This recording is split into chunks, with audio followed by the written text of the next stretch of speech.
Trump administration's latest move, which is yet another effort to block H-1B visas and block those who are most deserving. And yet again, it's actually being done in a manner that is almost symptomatic of Trump 2.0, creating nationalist barriers, all while pushing pro-business rhetoric.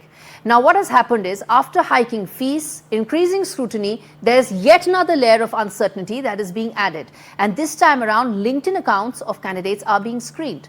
Ostensibly, candidates' profiles will be screened and vetted for those, and red flags will be raised for those whom they find have curbed freedom of speech. And anyone or their families found to be curbing the same will not get an H-1B visa. Now, this is the exact same rhetoric that Donald Trump and his administration had pushed against European governments and against big tech by saying that conservative voices are being suppressed, and they want to do the same thing when it comes to H-1B as well.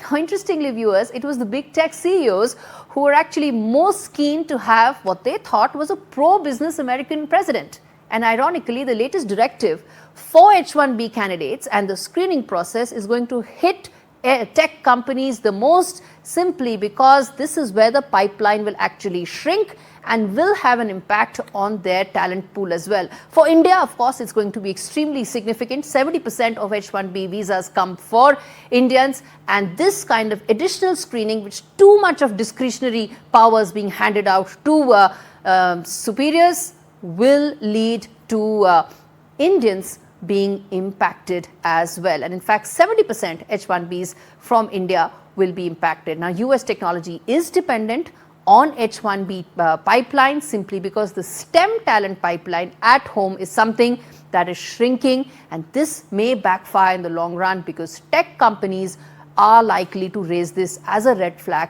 going forward. But in the short run, this is something that will hit those wanting to go to the US on H-1B visas even more. Let's get in Rohit Sharma, who's an immigration expert, for a quick update on how much of an impact this will be. Now, Rohit, there have already been multiple efforts by the Trump administration in the past, repeated screening, additional provisions being added, fees being increased. But this level of scrutiny that they're adding just makes H-1B visas much, much tougher than what it is right now. Yeah, to start with, as far as the intent is to suppress the voices against anything that America is doing, then we can question this very move. But as far as the intent is to ensure that the legal compliances are followed and the fraud is not happening. So what I believe is that as regard this new directive and the discretionary power that is given to the visa officer, I would like to believe that it is more on the line that they want foreign workers, surely, but they don't want fraud. They want talent, but they don't want trouble. So, but yes, as the real regard problem is who defines that? Who defines that? Because that is where the real problem is. Too much of discretionary power to those who will be vetting these applications means it is their personal decision and discretion that will actually apply, no standardization. That is what I said, that as far as the intent is to just suppress voices. So difficult to make a comment right now that, whether this intent is there. Yes, too much of discretionary power given to anyone actually will lead to judgments, which again cannot be challenged.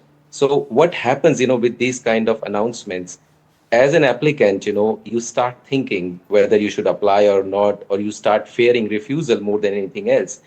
And getting into someone's LinkedIn is almost getting into someone's life. Like, they are talking about not only of the applicant, but even if any of the family member is making any comment or anything is there, then again, so that earlier this was being done for student visas, because there were these massive protests that took place at university campuses last year, and that Trump administration said was the reason why student visas need to be vetted greatly. But when you talk about professional visas like H-1B, this kind of screening shouldn't and doesn't take place ideally. So isn't this just too much of scrutiny and vetting that is taking place in the garb of protecting freedom of speech? Trump administration is doing everything it can to ensure it doesn't give visas.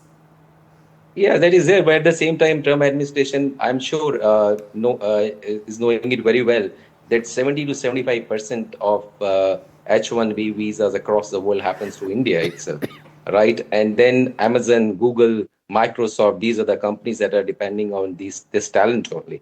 So it is good for companies, that are shell companies, or the people who are applying, through legal and illegal routes just to enter US. But overall, with this kind of But Rohit, how strategy with many the plan. such candidates would actually have shell companies? True, Most of them true. want to be part of the larger tech ecosystem in the US, which is most lucrative, and the Indian talent is the best fit for that Yes. global tech ecosystem. Yes, absolutely. That is what I'm saying. So they should be rather mindful of these strategies at their end, because if they are coming up with these kind of news every second day, what they are doing is they All are right. shifting the talent of India to some other countries, and also not the talent that India is possessing that is actually acquiring space in Huh. US. The US companies, in fact, have Okay. started looking for alternate destinations across the world. All So right. it is not a very happy situation for Trump administration just come up and announce something like that. No, no. The Trump administration needs to worry about bigger problems, and this is going to lead to that bigger problem, which is when the same Yeah, tech CEOs who were batting for him just 9 months true. back are going to come and say, "Where is my tech pipeline? You've completely dried it up because of these True. lopsided policies." I'm going to leave it there. Rohit Sharma joining us for that quick check of how this looks like as far as the immigration landscape in the US is concerned.